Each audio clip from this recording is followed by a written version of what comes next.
Hong Kong is part of China, and Hong Kong independence is prohibited in the Chinese law and not supported by the British side. The British side also recognized the sovereignty of Hong Kong that belongs to China. Hong Kong independence is an activity aimed at splitting China and condemned by the 1.4 billion Chinese people. The violent nature of Hong Kong independent elements have been fully shown in 2019 in the law amendment turbulence there, and shown on the streets in Manchester and in London, where they actively attacked Chinese overseas students, Hong Kong officials, etc. So there's nothing about peaceful protest at all.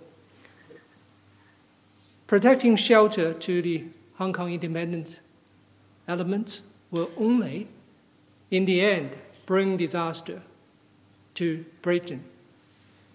I remind you of a story of the farmer and the snake in Aesop's tales, where the farmer showed sympathy to the snake, but finally bit by the snake. As about the incident on the 16th of October, we have made solemn representations to the British side. We urge the British side to solve this issue according to the merit of this issue, and not to make wrong decisions under political pressure from a few people.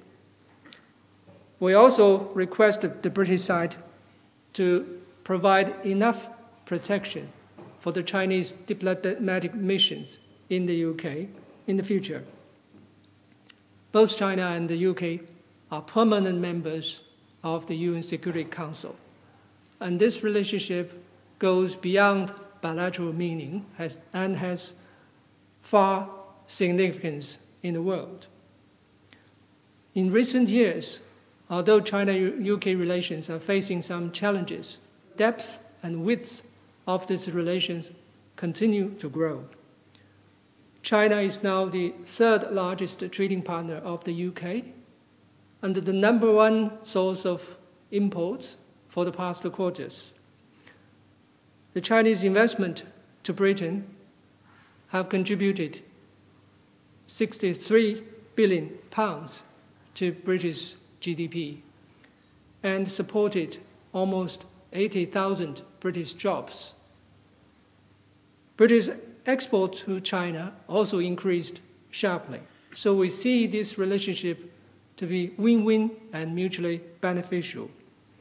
China attaches great importance to the relations with the UK, and we are willing to develop further cooperation with the UK on the basis of mutual respect, equality, and mutual benefit. This is good for both sides and good for the world. Meanwhile, a few number of people, out of their selfish motivations, are trying to provoke confrontation between China and the UK. This is dangerous, and this is bad for both sides. So we hope that the British side can work with China and not be affected by the disturbances to ensure the sound and healthy development of China-UK relations. Thank you.